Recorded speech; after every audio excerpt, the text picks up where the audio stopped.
దానివి కావు. బెత్లెహేం గురించి అండి, బెత్లెహేం గురించి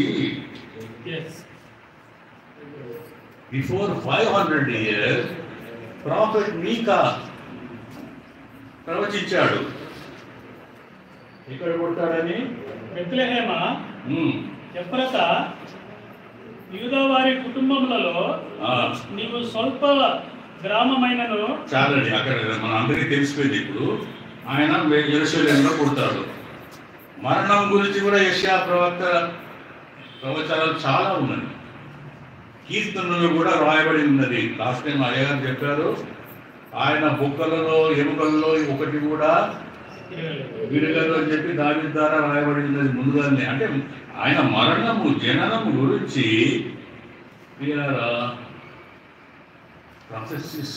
దేవుడే రాసుకున్నాడు అన్ని చరిత్ర. ఫ్యూచర్ అంతా జరగబోయేది పాస్ట్లోనే రాసేశాడు దేవుడు.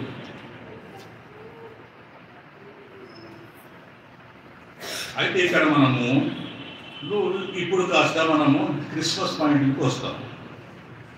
క్రిస్మస్ పాయింట్ అంటే ఇప్పుడు మీకా రాశాడు బెత్లెహేంలో పుట్టాల. నజరేతులో ఆమెకు ప్రధానమైంది గాబ్రియల్ దూత మరియమ్మకు కనబడ్డాడు. నువ్వు గర్భవతి అయితే పరిశుద్ధాత్మ వలన కుమారునికి అంటావు. ఇప్పుడు ఆమెకు 9 నెలలు, నిండు చూలాలు, నిండు గర్భవతి, హెవీలీ ప్రెగ్నెంట్. వాళ్ళు ఉన్నది ఎక్కడ? నజరేతులో. కానీ వాక్యం ఏం చెప్తుంది? ప్రొఫెసీ ఇతను ఎక్కడ పుట్టాలని రాయబడింది? బెత్లెహేము. నజరేతు నుండి బెత్లెహేముకు 90 మైళ్ళు. మైళ్ళు అంటున్నాను నేను, నాట్ కిలోమీటర్స్. కన్వర్ట్ చేసుకోండి మీరు.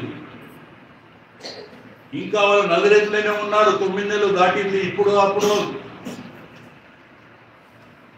డెలివరీ కావచ్చు, కానీ దేవుని మాట నిరర్థకం కాదు. ప్రవచనము నెరవేరాలి. అప్పుడు సీజర్ అగస్తస్ అనే రోమా చక్రవర్తికి దేవుడు ఒక ఆలోచన పుట్టించిండు. ఏం ఆలోచన అంటే ప్రజాసంఖ్య రాయబడాలి, సెన్సెస్.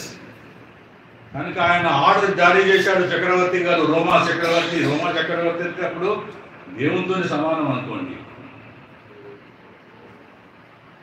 రోమా చక్రవర్తి ఏం ఆర్డర్ చేశాడో, ప్రతి ఒక్కరు వారి వారి వంశాల ప్రకారము వారి పుట్టిన నేటివ్ ప్లేస్లోకి వెళ్ళాలి, అక్కడ జనసంఖ్య రాయించాలి అనే వరకు యోసేపు గారు ఏ వంశంలో పుట్టారు? దావీదు వంశంలో. ఇక్కడ ఒక మాట చెప్పండి, యోసేపు మరియమ్మ గారు మీ దృష్టిలో గొప్పవారా బీదవారా?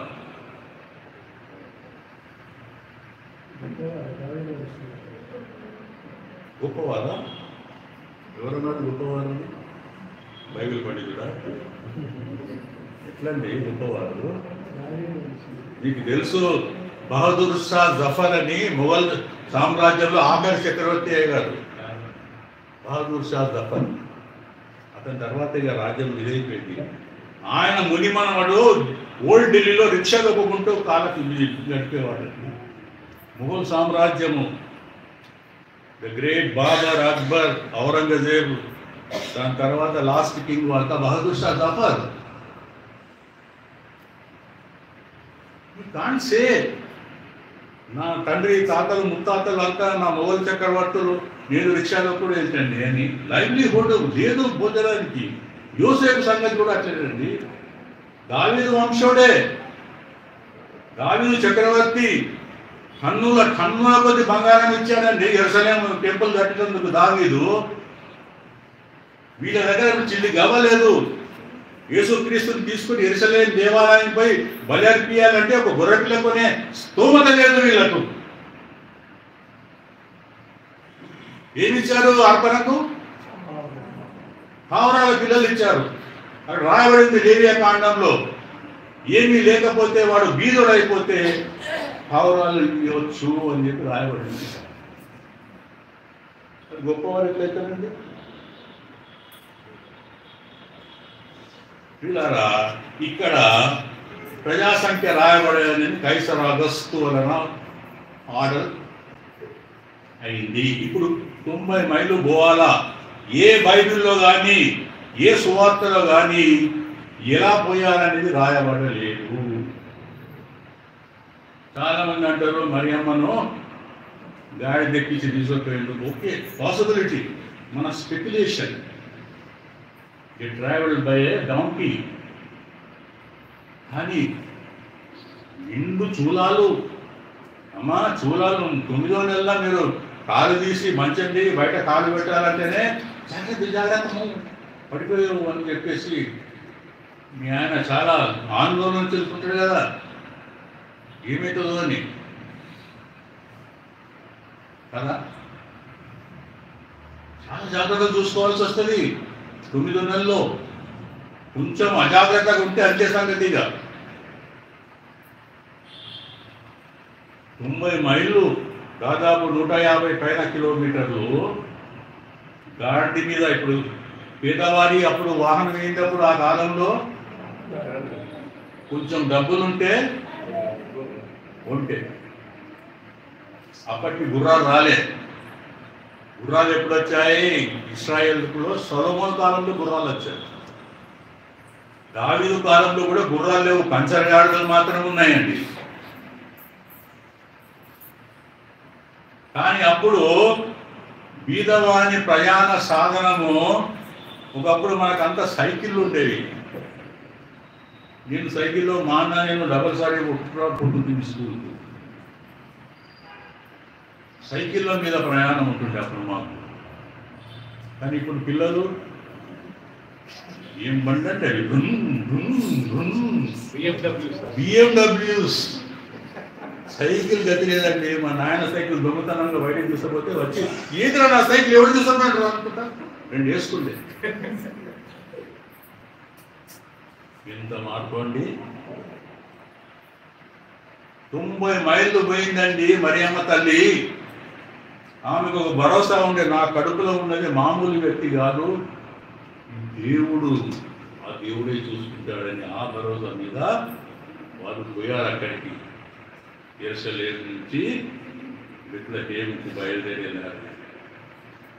బయలుదేరి వెళ్తే చూడండి, అక్కడ సమీపించడాని తేజస్సులో అమరత్వంలో దేవుడు. అక్కడికి పోతే సత్రంలో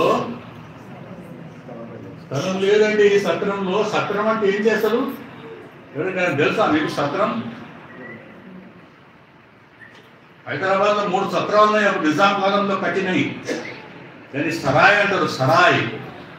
ఒకటి నాంపల్లి స్టేషన్ ముందట ఉన్నది, దాన్ని ఇప్పుడు కన్వర్ట్ చేసి ఒక హోటల్గా చేశారు. అది మన సిఎస్ఐ చేస్తూ వాళ్ళు.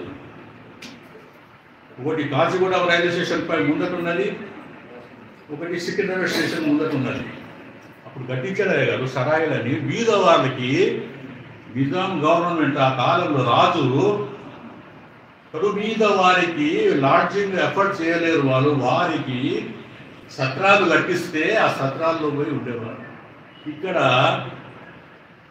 మరియా యోసేపులు సత్రానికి వచ్చి ఆ సత్రం ఇన్ఛార్జ్ని అడిగారు, అయ్యా నా భార్య నిండు చూడాలు, ఇప్పుడు అప్పుడు డెలివరీకి ఉంది, ఏదైనా కొంచెం ప్లేస్ ఇవ్వండి అంటే, ప్లేస్ లేదు తీసుకోలేదు, ఏదైనా చేయండి అయ్యా అంటే, అప్పుడు మరి వెనక ఇది ఉన్నది, ఏది పశువుల కొట్టు ఉంది, the stable is there, will you go there?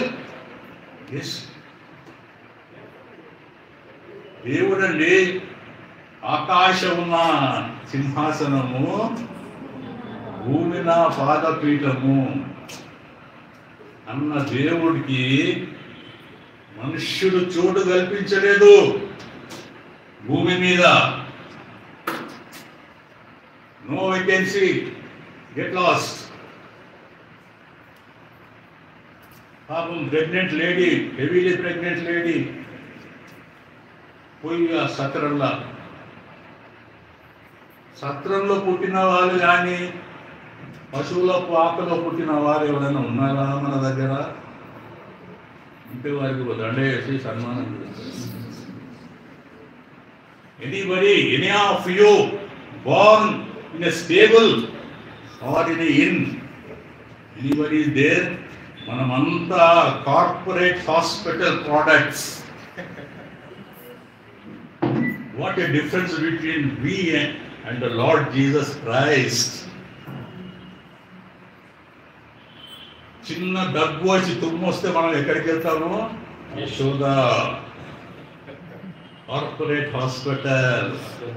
గాంధీకి పోము, ఉస్మానియాకు పోము. యేసు క్రీస్తు బీదవాడు రిక్తుడైపోయాడండి. ఫిలిప్పీలకు రాసిన పత్రిక 2వ అధ్యాయంలో రాయబడి ఉన్నది. సర్వ సంపదలు ఆయన అన్ని వదిలిపెట్టాడు.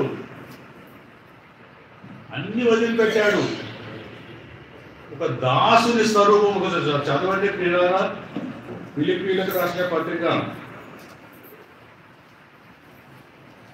2వ అధ్యాయము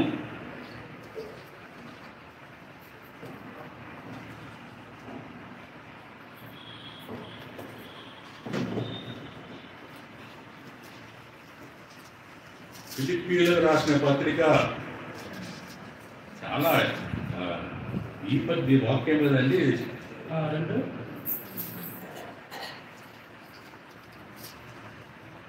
2వ అధ్యాయము 6వ వచనము. ఫిలిపియన్స్ 2:6. ఆయన దేవుని స్వరూపము కలిగిన వాడై ఉండి దేవునితో సమానముగా ఉండుట విడిచిపెట్టకూడదని భాగ్యమని ఎంచుకోలేదు కానీ మనుషుల పోలికగా పుట్టి దాసుని స్వరూపము ధరించుకొని తన్ను తానే రిక్తునిగా చేసుకునేను. ఎంత రిక్తునిగా చేసుకుంటున్నాను, ఎంత తగ్గించుకున్నా అంటే శిలువ మరణం పొందునంతగా తగ్గించుకున్నాండి యేసుక్రీస్తు వారు. ఇంకేంటి కావాలి? ఏమన్నా కంపారిజనా ఆయనకు? మనం పిల్లారా, స్టేబుల్ అంటే మీకు తెలుసు అనుకుంటా. స్టేబుల్ అంటే మీరు ఇప్పుడు క్రిస్మస్ గ్రీటింగ్స్లో దాంట్లో దీంట్లో చూస్తుంటారు. ఏదో మంచిగా అనిపిస్తుంటుంది అక్కడ. మీరు పిల్లవాడు అక్కడ నవ్వుకుంటూ పక్కన ఉంటాడు, యూసెఫ్ నీట్ చూస్తుంటాడు, మరియమ్మ ఇటు పక్కన ఉంటుంది, గొర్రెలు మేకలు ఎట్లు. కానీ ఒరిజినల్ స్టేబుల్ ఎవరైనా చూస్తే తెలుస్తుంది అక్కడ. It will be a stinking place. Stable పశువుల పాక ఎట్లుంటుంది? వినోద్ గారు ఇక్కడ రండి.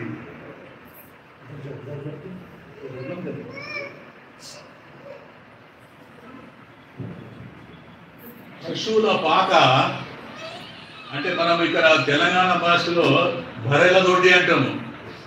దొడ్డి అంటే మరి ఇంకా వేరే అనుకోకండి. అలాగా బర్రెల దొడ్డి అంటారు తెలంగాణ మూడు భాష. ఏమగారు ఎంత గలీజ్ వాసన వస్తుందండి అక్కడ. ఏమమ్మా బర్రెలు కట్టిన చోటు ఎట్లుంటుంది అది? దోమలు అవి ఇవి వాసన. హైజీనిక్ ఉంటుందా అండి? అని అప్పుడే పుట్టాడండి యేసుక్రీస్తు ప్రభువు. స్వాడ్లింగ్ క్లాత్స్ అని రాయబడింది అక్కడ. ఆ బట్టల్లో చుట్టబడి ఉన్నాడు. ఎంత హైజీనిక్ ఉండాలా? పుట్టినప్పుడు చిన్న బిడ్డను ఎంత హైజీనిక్ పెడతామండి. మా చుట్టాలలో ఒక అమ్మాయికి కొడుకు గుట్ట చూడటానికి పోతే ముందైతే చెప్పులు బయటికి చేయాలా, శానిటైజర్లు చేతుల మీద కొట్టి పంపిస్తున్నది లోపలికి. ఎందుకంటే ఇన్ఫెక్షన్ అండి, చిన్నపిల్లకి ఇన్ఫెక్షన్ వస్తుంది. ఇక్కడ ఏముందండి? పశువుల పాకలో యేసుక్రీస్తు వారు అప్పుడే పుట్టారు. గుళ్ళలు వచ్చారు, వాళ్ళు వచ్చారు, వీళ్ళు వచ్చారు. ఎవరు శానిటైజర్ కొట్టుకొని వచ్చారా? రాలే. Unhygienic place is a stable. అది ఆలోచించాలి కాస్త. మనము క్రిస్మస్ అనగానే యేసు పుట్టాడు క్రిస్మస్ అని సంతోషపడు కాదు. ఎన్ని బాధలకు వారు గురి అయినారు ఇక్కడ. How much hardship they went through. అది మనం ఆలోచిస్తలేము. 90 మైళ్ళు నడిచి వచ్చిందో మరి దేని మీద వచ్చిందో ఆ తల్లి తెలియదు మనకు. ఓకే, సత్రంలో స్థలం దొరకలేదు. అసలు దేవుడు ఎక్కడి వాడండి? సర్వోన్నతమైన స్థలంలో ఉండేవాడు దేవుడు. ఎక్కడ ఉండేవాడు? సర్వోన్నతమైన స్థలం నుండి వచ్చిండు. బైబిల్ చెప్తుంది. మనము సత్రంలో ఉండేవాళ్ళం. మనము ఆయన సర్వోన్నతమైన స్థలంలో ఉండేవాడు. ఇక్కడ సీన్ రివర్స్ అయిపోయింది. దేవుడు మన గురించి సర్వోన్నతమైన స్థలంలో స్థలం సిద్ధపరిచేటట్టు మనకు. బైబిల్ ఏమంటుంది? నీకు స్థలం సిద్ధపరిచే నేను పోతున్నాను అంటాడు దేవుడు. తను మాత్రము సత్రంలో స్థలం లేనందున పశువుల పాకలో ఉన్నాడు. నిన్ను నన్ను ఇక్కడికి తీసుకోబోతున్నాడు దేవుడు. సర్వోన్నతమైన స్థలానికి తీసుకోబోతున్నాడు. చూడండి దేవుని యొక్క ప్రేమ, మన మీద ఉన్న ప్రేమను కొంచెం గేజ్ చేయండి మీరు. Try to understand the love of the God. ఇది క్రిస్మస్ యొక్క పరమార్థం అండి. ఈ దేవుడు నిన్ను ఎక్కడికో తీసుకుపోతామని ప్లాన్ చేసుకుంటాడు. ఆయన మాత్రము సత్రంలో స్థలము లేనందున పశువుల పాకలో ఉన్నాడండి. ఎంత తగ్గించుకున్నా అండి తాను ప్రియులారా. అసలు ఆయన అక్కడ ఉండాలి, మనం ఇక్కడ ఉండాలి. లెక్క ప్రకారం చూస్తే మనం సత్రంలో ఉండేవాళ్ళము, పశువుల పాకలో ఉండేవాళ్ళము. మన స్టాండర్డ్ అది. ఆయన స్టాండర్డ్ కదా. ఆయన ఏమి బీదవాడా అండి? ఆయన దేవుడు. తులసీలకు రాసిన పత్రిక 2వ అధ్యాయము 3వ వచనం ఒకసారి చదవండి. తులసి 2:3 ఇది చేస్తున్నాను. బుద్ధి జ్ఞానములు సర్వ సంపదలు ఆయన యందే గుప్తములై ఉన్నవి. విన్నరా జలం గారు? బుద్ధి జ్ఞానములు సర్వ సంపదలు ఆయన యందే గుప్తములై ఉన్నవి. ఎవరి యందు? యేసుక్రీస్తు. యేసన్న గారు అయితే చక్కని పాట పాడండి. సర్వకృపానిధివి సంపదల ఘనివి, సర్వకృపానిధివి సంపదల ఘనివి, సకలము సకలము సకలము చేయగల నీవైనా కన్నులెత్తి చూచెదా, కలవరపడినే కొండల వైపు కన్నులెత్తుదునా,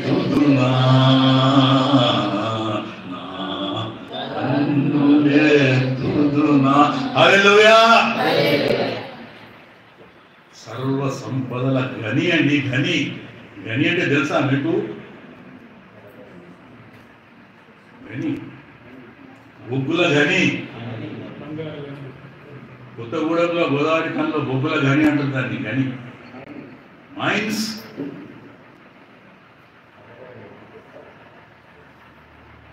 సర్వ సంపదల ఘని అండి మన దేవుడు. ఆషామాష దేవుడు కాదండి. పశువుల పాకలో ఉన్నాడు అని చెప్పేసి మీరు అండర్ ఎస్టిమేట్ చేయొద్దు. పిల్లరా, చివరి విషయంగా ఒక జ్ఞానుల గురించి ఒక మాట చెప్పి ముగిస్తాను. 10 నిమిషాల టైం లేదు. జ్ఞానులు ఎంతమంది వచ్చారో అనేది బైబిల్లో ఎక్కడ రాయబడలేదు. కానీ మనం పటాలలో ఫోటోలలో ఏం చూస్తామో? ముగ్గురు. ఎక్కడ రాయబడింది? ఎక్కడ లేదు. Know where it is return that 3 Magi's came, 3 wise men came to see Jesus. అన్ని మన స్పెక్యులేషన్స్ బైబిల్లో అన్ని మనము, ఎందుకంటే ఒకరు బంగారము, ఒకరు బోలము, ఒకరు సాంబ్రాణి తెచ్చారు కనుక ముగ్గురండి. Nowhere it is return. చాలా రాంగ్ మోషన్. ముగ్గురు జ్ఞానులు వచ్చారని చెప్పి తూర్పు దేశం నుండి. అసలు తూర్పు దేశం అంటే వీరు వచ్చింది మాదీయ పారసీక దేశము నుంచి, అక్కడి నుంచి వచ్చారు. అంటే పర్షియా దేశము. పర్షియా అంటే ఇప్పటి ఇరాన్ దేశం నుంచి అక్కడ వచ్చారు. వీరు ఖగోళ శాస్త్రజ్ఞులు. They are scientist.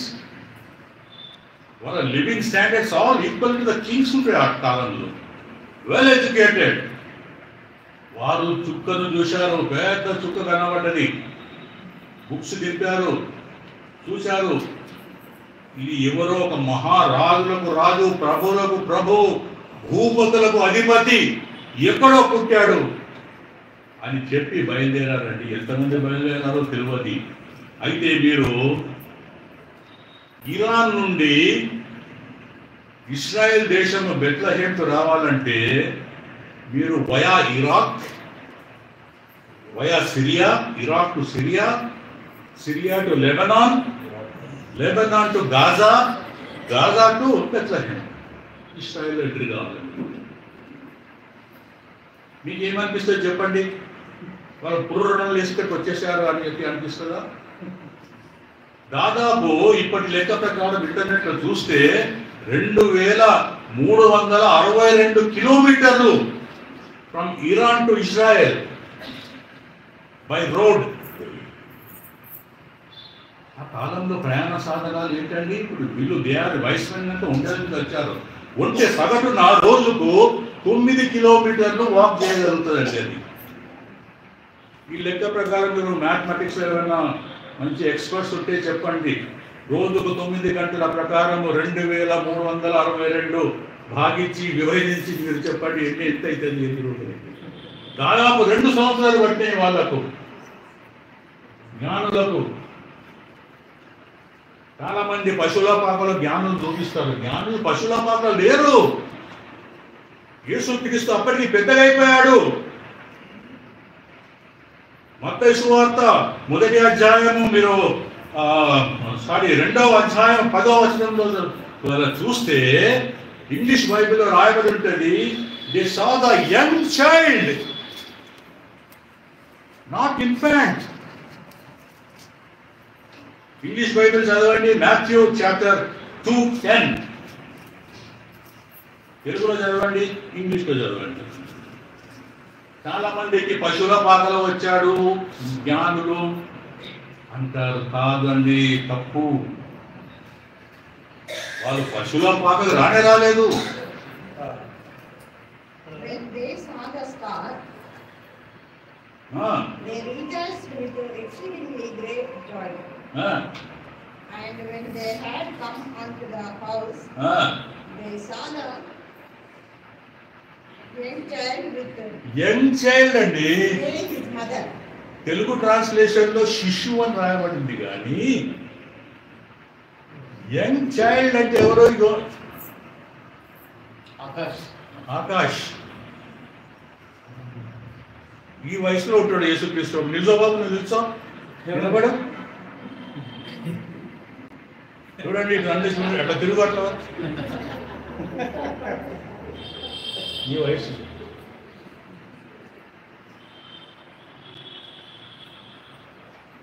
అక్కడ రాయబడి ఉంటుంది, చదవండి తెలుగులో.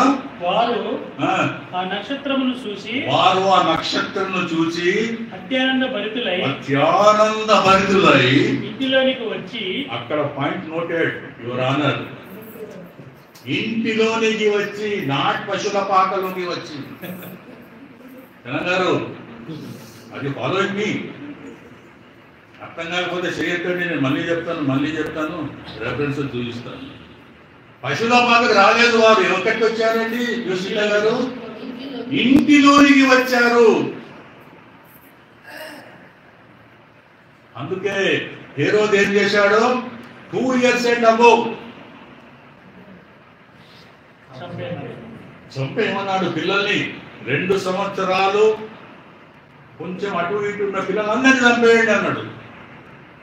ఎందుకంటే అప్పుడు యేసుక్రీస్తు వారు నాటే లాలి బాయ్ లలబాయ్ కాదు.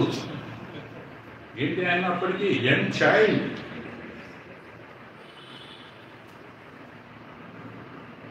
అయితే ఈ జ్ఞానులు మహాజ్ఞానులు కనుక వీళ్ళు అత్యానంద భరితులై ఏం చేశారట, వాళ్ళు ఆ చుక్కను ఇంటిలోకి వచ్చి ఆ చుక్కను పూజించారు. అదే ఉందండి లేదా? దాని అత్యానంద భరితులైన శిష్యుని చూసి అక్కడ ఇంకెవరున్నారు? మన స్పెక్యులేషన్ ప్రకారం చెప్పండి. తల్లి అయిన మరియా, తండ్రి అయిన యోసేపు కూడా ఉంటాడు. ఆయన వెళ్ళిపోతాడు. ఏం పని ఉంటుంది? వేషంగానే వేషంలో ఉన్నాడు యోసేపు గారు. మరి గారి పక్కనే ఉండాలి కదా. ఏమన్నా అవి ఏవి అమృతేమో ఆపాలు గీపాలు ఇస్తాను చేస్తుంది అంతే. మొగతి ఉండాలి కదండి. కానీ లోపలికి వచ్చి వారు తల్లి అయిన మరియకు యోసేపుకు మొక్కిరి. ఉందా? శిశువును చూసి ఎవరిని చూశారట? సాగిలపడి మనకు ఇంకా మనము ఆచారాలలో దాంట్లో దీంట్లో ఇంకా మనము కొట్టుమిట్టు ఆడుతూ ఉంటాం. ఇంకా మనం ఒక పాస్టర్ గారి దగ్గరికి ఆయన పెళ్లి కార్డు తీసుకొని వచ్చారట. అయ్యగారు మీరు ఓకే అంటారే నాకు తెలుసు, అందుకే మీ పేరు ఇలా రాపిచ్చేసాను, మీరే జరిపియాలి పెళ్లి అని. తప్పకుండా బాబు అదంటాను, మా సంఘస్థునిగా తప్పకుండా జరిపిస్తారు. ఏది కాడేది అంటే కార్డు తీశారు. ఇది యెహోవా ఏర్పరచబడ్డ దినము, అందరూ ఇందులో ఉత్సహించి సంతోషించుడి అని పైన ఒక వాక్యం రాసింది. మాస్టర్ గారు చాలా హ్యాపీ ఫీల్ అయ్యారు. అమ్మ దేవుని వాక్యం రాశారు. కిందకు చూస్తే వరుడి పేరు దగ్గర ఛీ వరుడు, కింద చీలా సౌ. ఏంటండి ఇది? మాస్టర్ గారికి అర్థం కాలేదు. ఏంటి బాబు ఇది చీలా సౌ ఏంటి, చీ ఏంటి అంటే? అయ్యారు ఇది చీ అంటే చిరంజీవి అన్నట్టు. మరి చీలా సౌ ఏంటండి? చిరంజీవి లక్ష్మీ సౌభాగ్యవతి. లక్ష్మీ సౌభాగ్యవతి అయినా సో అండ్ సో పిచ్చి 4 గంటల సాయంత్రం 4 గంటల 50 నిమిషాల 22 సెకండ్లకు వివాహం జరప నిశ్చయమైంది పాస్టర్ సైమన్ గారి ద్వారా అని కార్డు కొట్టుకొని వచ్చాడు. ఆయన పాస్టర్ గారు అడిగారు, వాట్ ఈజ్ దిస్? 4:50 సెకండ్లకు అంటే ఏంటండి ఇది అని చెప్పేస్తే, అది ఎట్లా అంటే మా పంతులు గారు ఇచ్చారండి. మా పంతులు గారు ఇచ్చారు ముహూర్తం. మాకు మా ఫ్యామిలీ పంతులు ఉన్నారండి ఒక ఆయన. అని ఈయన అంటున్నాడు, ఫ్యామిలీ డాక్టరు చెప్తాం మనం, ఇక్కడ ఫ్యామిలీ పంతులు ఉన్నాడు. పంతులు అంటే ఇది వీళ్ళండి, పురోహితులు, పూజారులు. వాళ్ళ దగ్గరికి పోయి రాపించుకొచ్చాడు. ఆ పాస్టర్ అన్నాడు, అయ్యా మంచిదే కానీ నువ్వు ఒకటి మార్పు చెయ్యి. ఏంటి అంటే ఇది యెహోవా ఏర్పరిచిన దినం అని మీద రాశావు, అది మార్చి ఇది పంతులు గారు ఏర్పరిచిన దినం అని చెప్పి రాయి అంటే ఆయన అన్నాడట, అలా లేదు కదండి బైబిల్లో. ఏంటండి ముహూర్తాలు మీరు చూడాలన్నా, ఇంకా చూడాలన్నా ముహూర్తాలు? ఏ రోజు మంచిది, ఏ రోజు మీకు ఇది? ఒకసారి 32వ దినవృత్తాంతాలు 5వ అధ్యాయం 7వ వచనం చూడండి ఒకసారి. ఈ ముహూర్తాలు చూసుకోళ్లకు ఇది ఒక చెప్పబెట్టు. ద్వితీయోపదేశ కాండము 5వ అధ్యాయము. పిల్లల ముహూర్తాలు ఎన్నడూ చూడకూడదు. ఇది దేవుడిచ్చిన ఆజ్ఞకు వ్యతిరేకము. అన్ని దినాలు మంచియే. 6 దినాలు ఆది కాండంలో దేవుడు గుడ్ గుడ్ గుడ్ మంచిది మంచిది మంచిదని చెప్పుకుంటూ వచ్చాడు. ఎక్కడ ఆయన ఈ దినం పాడు దినము, ఈ శనివారం శని ఉంటుంది అని చెప్పి ఎక్కడ చెప్పాడండి? అయ్యారు చూడండి ఏం రాయబడింది 33:5. రాజైన మనుష్య గురించి చెప్తుంటాడు మోషే. 2 Chronicles 33 verse 5 to 7.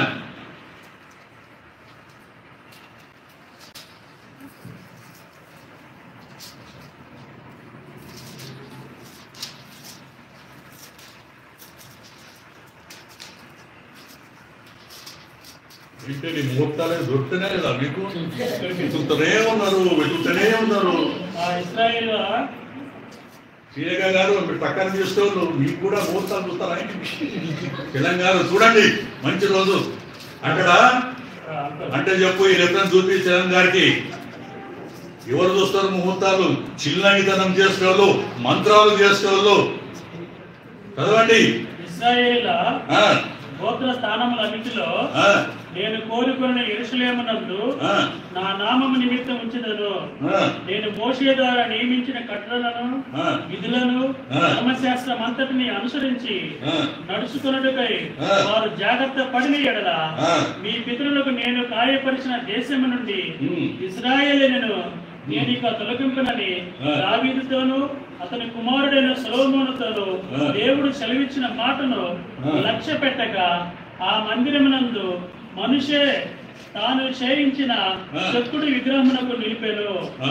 ఈ ప్రకారము మనుషే యూదా వారిని యెరూషలేము కాపురస్తులను మోసపుచ్చిన వాడై ఇశ్రాయేలుల ఎదుట ఉండకుండా యెహోవా నశింపచేసిన అన్యజనుల కంటేను వారు మరింత అక్రమంగా ప్రవర్తించినట్లు చేయుటకు కారకుడాయను. యెహోవా మనుష్యకును అతని జనులకును వర్తమానులు పంపినను వారు చెవియకపోయిరి. కాబట్టి యెహోవా అష్షూరు రాజు యొక్క సైన్యాధిపతులను వారి మీదికి రప్పించెను. మనుష్య తప్పించుకొని పోకుండా వారు అతన్ని పట్టుకొని గొలుసులతో బంధించి అతని బబులోనుకు తీసుకొని పోయిరి. అతడు శ్రమలో ఉన్నప్పుడు తన దేవుడైన యెహోవాను బతిమాలుకొని. అయితే ఇక్కడ ఒక్క నిమిషం మీరు ఉండండి. 19వ వచనంలో 4:19 ద్వితీయోపదేశ కాండము 4:19 సూర్య చంద్ర నక్షత్రములైన ఆకాశం సైన్యము చూచి మరులు కొలుపబడి నీ దేవుడైన యెహోవా సర్వాకాశము కిందనున్న సమస్తము ప్రజల కొరకు పెట్టిన వాటిని నమస్కరించొద్దు, వాటిని పూజింపవద్దు. జాగ్రత్త. ఆకాశ నక్షత్రాలతో ముహూర్తాలు చూస్తారండి. ఇది రేవతి నక్షత్రము, ఇది అరుంధతి నక్షత్రము, ఆ నక్షత్రము, ఇంకొక నక్షత్రము, అది నక్షత్రాలను సూర్య చంద్ర వీటిని పూజింపద్దు, నమస్కరించద్దండి వాటికి. చాలా మంది ఇట్లా లైట్ అయ్యంగానే సాయంత్రం పూట పులి చంద్రుడు కనబడతాడు, దాన్ని ఏమంటారండి? క్రిసెంట్ మూన్, నెలవంక కనబడగానే అప్పుడు అంటుంటారు వృద్ధులు, జేబులకి 100 రూపాయలు ఉంటుంది చూస్తే ఆ నెలంతా పైసలే. 3 ఆచారాలు క్లియర్లీ దేవుడు చెప్తున్నాడు ఇక్కడ. ఆకాశం కింద నక్షత్రాలే కానీ సూర్య చంద్రులే కానీ వేటిని పూజింపవద్దండి. ఇక్కడ జ్ఞానులు కూడా వచ్చి ఎవరిని పూజించారు? ఈ లోకంలో పూజార్హనీయుడు, ఆరాధనకు యోగ్యుడు, మనమంతా ఆరాధించే యేసుక్రీస్తు తప్ప ఇంకా ఎవరు లేరు. హల్లెలూయా. అతను ఒక్కడే పూజకు యోగ్యుడు. He is the worthy for the worship. Nobody else. Not even Mother Mary or Joseph. పూజింపకూడదు, వారిని నమస్కరింపకూడదు. ఇక్కడ బైబిల్ చెప్తుందండి. They are Magi, they are brain people with brain. జ్ఞానులు కనుక వారు లోపలికి వచ్చి ఆయననే పూజించి స్టార్ను పూజించలే, మేరీని పూజించలే, యోసేపును పూజించలే. ఎవరిని పూజించారట? శిశువైన యేసుక్రీస్తు, శిశువు అంటారు కానీ అక్కడ యంగ్ చైల్డ్, ఆయనను పూజించారండి. That is the real worship. మనం తెలుసుకోవాలా ఎవరు ఆరాధనకు యోగ్యులు. మిగతా ఈ నక్షత్రాలు, సూర్యుడు, చంద్రుడు ఇవంతా దేవుడు మన గురించి పంచిపెట్టారట. పంచిపెట్టారంటే దీనికి అనుభవించటందుకు.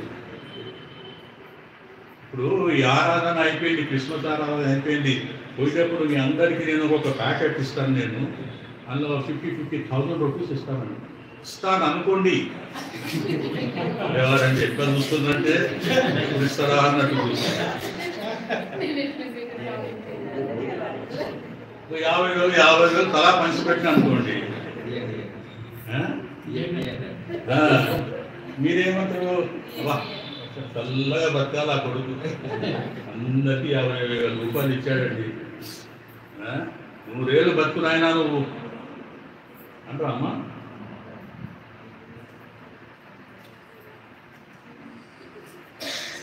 పంచిపెట్టిన వాడిని మీరు ఆరాధించాలి. సూర్య చంద్ర నక్షత్రాలను ద్వితీయోపదేశ కాండంలో రాయబడి ఉన్నది. ఏమని రాయబడి ఉంది అక్కడ? సూర్య చంద్ర నక్షత్రములైన ఆకాశ సైన్యమును చూసి మరలు కొల్పబడి నీ దేవుడైన యెహోవా సర్వాకాశం కిందనున్న సమస్త ప్రజల కొరకు పంచిపెట్టిన వాటికి నమస్కరించి వాటిని పూజింపకున్నట్లు మీరు బహు జాగ్రత్త పడుడి. బహు జాగ్రత్త పడమంటున్నాడు దేవుడు. పిల్లరా వినండి, ఇది దేవుని యొక్క ఇన్స్ట్రక్షన్స్. ఎందుకంటే ప్రార్థన ద్వారా ప్రతి ఒక్క దురాత్మ శక్తి, చీకటి శక్తిని పాతాళానికి త్రొక్కివేయ శక్తి గలది ప్రార్థన. నువ్వు మీ దైవజను తీసుకెళ్ళు, ఒక ఫంక్షన్కి తీసుకెళ్ళు. పంతులు గారికి ఎందుకు వెళ్తావు? నువ్వు ముహూర్తాలు ఎందుకు చూస్తావు? దైవజనుడు వచ్చి ప్రార్థన చేస్తే ఎటువంటి చీకటి శక్తి, ఎటువంటి దురాత్మ శక్తి ఇది పాతాళంలోనికి తొక్కబడుతుంది. నువ్వు చెడ్డ రోజు అనుకునే రోజు నీకు భలే మంచి రోజులాగా అనిపిస్తుంది, ప్రసన్నమైన రోజు.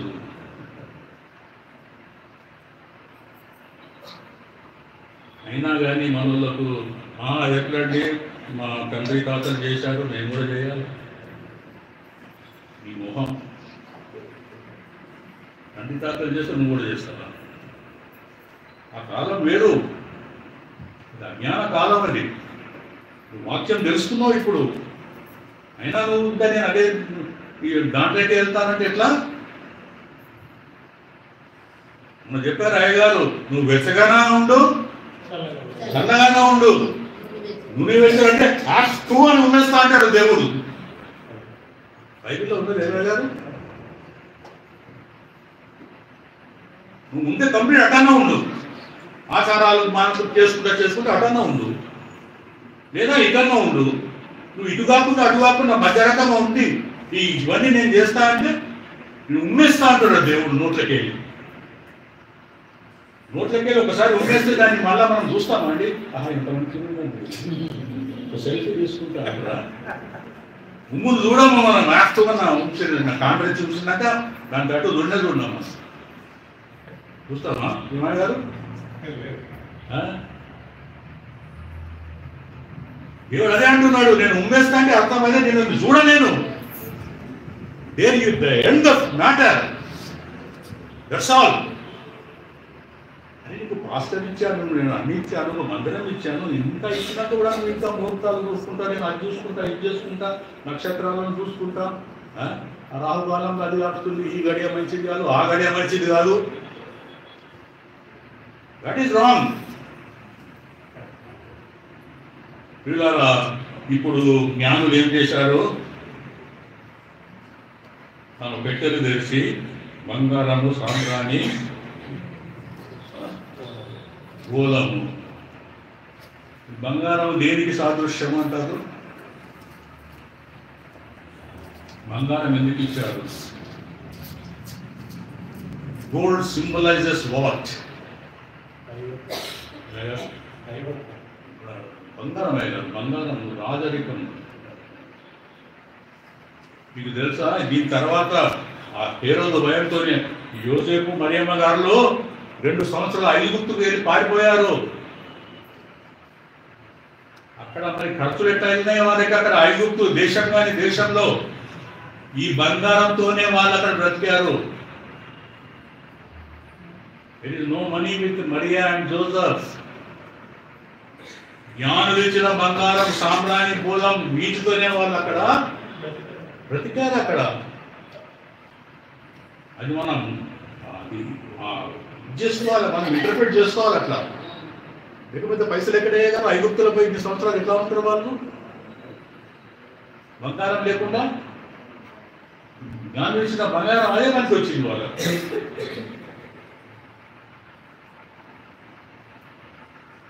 సామ్రాణి యాజకత్వానికి గుర్తు, ధూపము సామ్రాణి పొగ దేవునికి అర్పించేవారు ఆ కాలంలో. సామ్రాణి దానికి గుర్తు. బోలము మిర్ర్, ఇంగ్లీష్లో MYRRH. ఇది బోలమును, ఇది ఒక కెమికల్, ఇది చెట్టు బెరడు నుంచి తీసిన ఇది ఒక కెమికల్ పదార్థము. దీనిని ఫరో రాజులు ఈజిప్టులో రాజు చనిపోతే బోలంలో 70 రోజులు ఊరబెట్టేవారు. అప్పుడు ఊరిన శరీరాన్ని తీస్తే అది 4 కాదు 5,000 10,000 సంవత్సరాల వరకు చెక్కు చెదరకుండా ఉండేది. అది బోలం యొక్క ప్రత్యేకత. పిల్లల, ఈ బోలం మనకు ఏం గుర్తు చేస్తుందంటే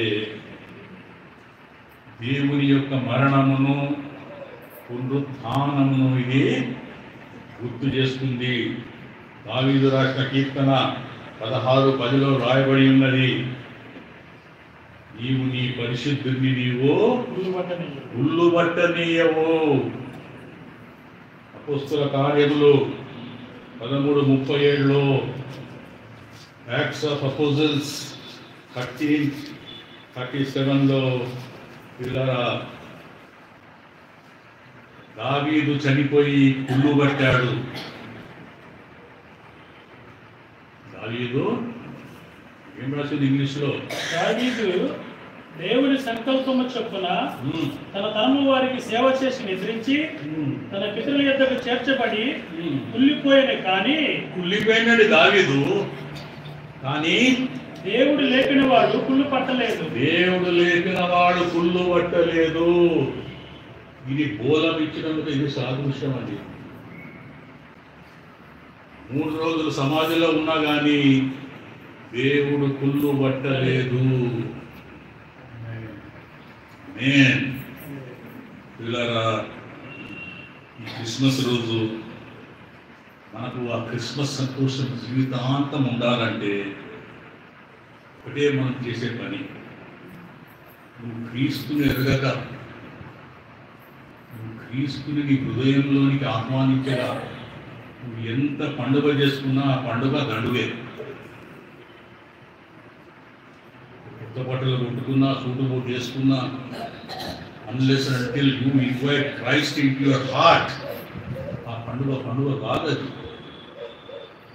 ఇవి పలహారాలు ఇంట్లో అవి ఇవి అరిసెలు గిరిసెలు గడిజలు గిరిజలు ఏమి చేసుకున్నా ప్రయోజనం లేదు. అన్లెస్ ఆన్లైన్లో వింటున్నా, ఫేస్బుక్లో వింటున్నా, వాట్సాప్లో వింటున్నా, ఏమైనా వాళ్ళారా మీరు ఈ క్రీస్తుని ఎరగక ఈ వాక్యం వింటుంటే క్రీస్తుని ఎరగని ముందు క్రీస్తుని మీ హృదయాల్లోనికి చేర్చుకొని ఆహ్వానించండి. ఎప్పుడైతే నువ్వు క్రీస్తును నీలోనికి ఆహ్వానించుకుంటావో, ఎప్పుడైతే నువ్వు ప్రభునందు విశ్వాసం ఇస్తావో, అప్పుడు నీవును నీ ఇంటి వారందరూ రక్షింపబడతారు. ఇది క్రిస్మస్ మెసేజ్. దేవుడు ఇంటికి వచ్చాడండి. ఆయన విశ్వాసం ఉంచుము. అప్పుడు రోమీలకు రాసిన పత్రిక 8:39లో రాయబడింది, క్రీస్తు ప్రేమ నుండి నిన్నెవరూ విడదీయలేరు. Nobody can separate you from the love of Christ. Provided you have to invite Jesus Christ into your heart. And believe in Him. That is the Christmas message. Thank you very much. ప్రార్థించుకున్నాము. కృపా కనికరం కలిగిన పరలోకమున్న మా గొప్ప తండ్రి దేవా, ఈ పండుగ రోజు నాయన తండ్రి నేను పలికిన మాటలు మా ప్రతి ఒక్క హృదయంలో నాయన తండ్రి తలపోసుకోవచ్చు. నిన్నే మా హృదయ గదిలోనికి మేము ఆహ్వానించి నాయన తండ్రి సంతోషభరితమైన ఈ క్రిస్మస్ మేము జరుపుకునేలా మా హృదయ సింహాసనం పైన ఆచరణగానే నాయన తండ్రి, అదే మాకు నిజమైన క్రిస్మస్. ఈ విషయాలు మాకు బోధించినందుకు వందనాలు స్తోత్రం చెల్లించుకుంటూ యేసు నామములో తండ్రి దేవుని అడిగి వేడుకుంటున్నాను మా పరమ తండ్రి.